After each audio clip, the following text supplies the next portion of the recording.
राम राम हरे हरे, हरे राम राम राम हरे हरे, हरे कृष्ण कृष्ण कृष्ण हरे हरे, हरे कृष्ण कृष्ण कृष्ण हरे हरे। बोलो जय जय श्री सीताराम, जय जय श्री राधे श्याम।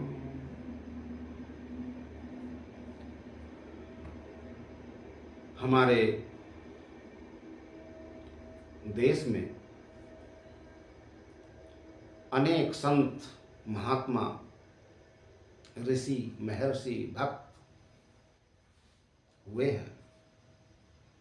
भारत देश तो ऋषि प्रधान और कृषि प्रधान देश है।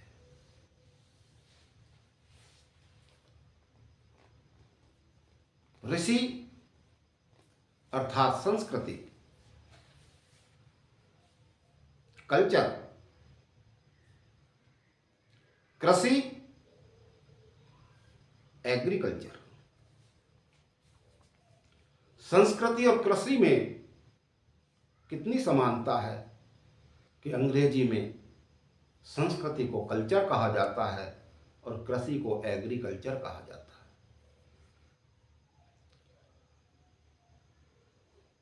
महाराष्ट्र प्रांत में अनेक संत हुए हैं।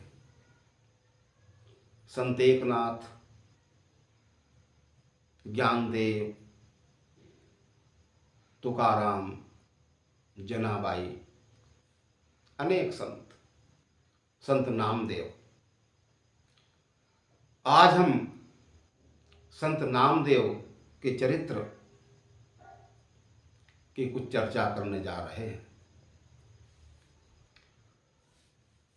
पंढरपुर में संत नामदेव रहते थे। पंढरपुरनाथ विठलनाथ के अनन्य भक्त संत नामदेव, निष्प्रह संत। एक बार पंढरपुर में कोई बहुत बड़ा अमीर सेठ रहा करता था, बहुत धनी सेठ था। उसने अपने जन्म दिवस पर एक बार तुला दान किया और अपने वजन के, अपने भार के बराबर स्वर्ण दान किया, और वह स्वर्ण उसने ब्राह्मणों में बंटवाया। भरपूर दान उस सेठ ने किया। अपने कर्मचारियों से पूछा कि कोई पंढरपुर में ब्राह्मण रहा तो नहीं। तब किसी ने बताया, अरे सब आ गए किंतु परम संत नामदेव जी नहीं आए। उस सेठ को बहुत ग्लानि हुई कि मेरे नगर के इतने बड़े संत जिन्हें सर्वप्रथम आना चाहिए था वे नहीं आए। तुरंत अपने कर्मचारियों को भेजा और संत नामदेव जी से कहा कि सेठ जी ने आपको बुलाया है, वे स्वर्ण दान कर रहे हैं, कृपया आप भी चलिए। संत नामदेव जी ने हंसकर कहा कि मुझे स्वर्ण का क्या करना है, मेरे पास तो राम नाम की वो अक्षय निधि है जो कभी समाप्ति नहीं होती। भजन करता हूँ, राम का नाम लेता हूँ, पंढरपुरनाथ का कीर्तन करता हूँ। जिन्हें आवश्यकता है उन्हें सेठ जी दान दें, मैं तो वैसे ही प्रसन्न हूँ। वे नौकर कर्मचारी चले गए, किंतु सेठ जी का मन नहीं माना और उन्होंने पुनः अपने कर्मचारियों को विशेष आग्रह के साथ भेजा। जब आग्रह अत्यधिक किया तो नामदेव जी तैयार हो गए और चले गए।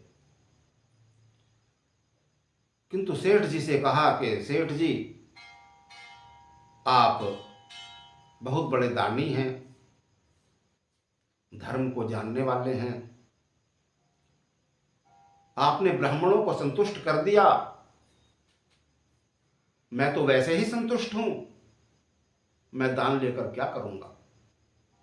सेठ जी ने जब विनती की तो नामदेव जी ने कहा कि ठीक है, आप कहते हैं तो मैं ले लेता हूं। और उन्होंने एक तुलसी का पत्ता तोड़ा और उस पर राम का केवल रा अक्षर लिख दिया। पूरा राम नहीं लिखा, केवल रा अक्षर। और सेठ जी की ओर बढ़ाते हुए कहा, सेठ जी आप नहीं मानते तो मुझे इसके बराबर तोलकर स्वर्ण दे दीजिए। सेठ जी को हंसी आ गई।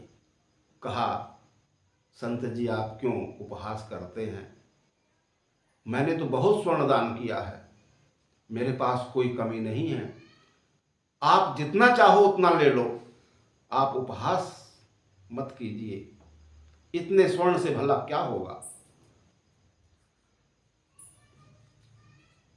नामदेव जी ने कहा कि सेठ जी आप इसके बराबर ही तोल कर दे दीजिए, मैं इससे ही संतुष्ट हो जाऊंगा। जब नामदेव जी नहीं माने तो सेठ जी ने छोटा सा कांटा मंगाया और उस पर वह पत्ता रख दिया। किंतु सोने की बड़ी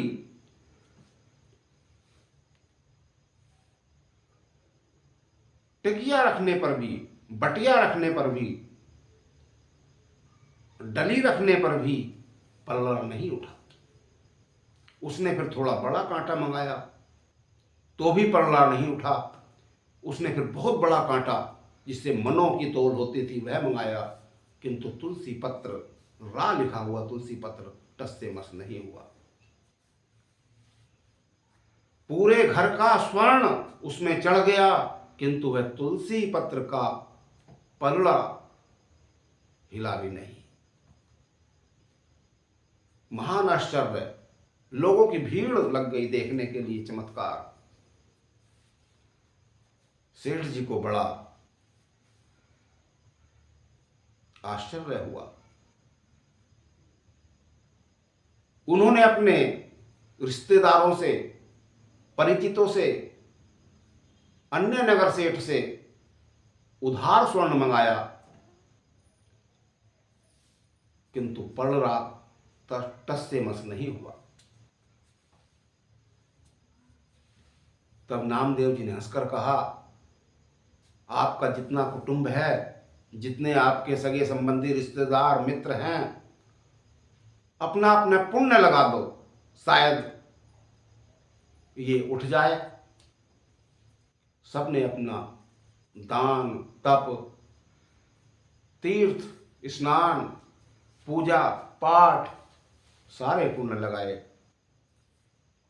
किंतु वह नहीं उठा। संत नामदेव जी को तो तुलसी की महिमा और राम नाम की महिमा का प्रदर्शन करना था।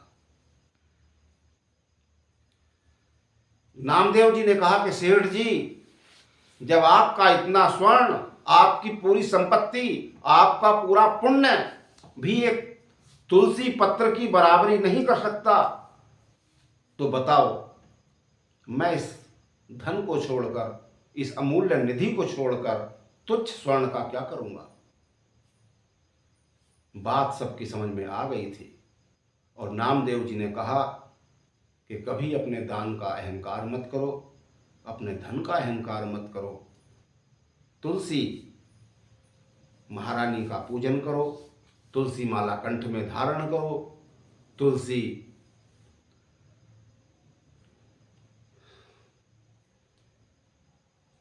का ऐसा ही महात्म्य है।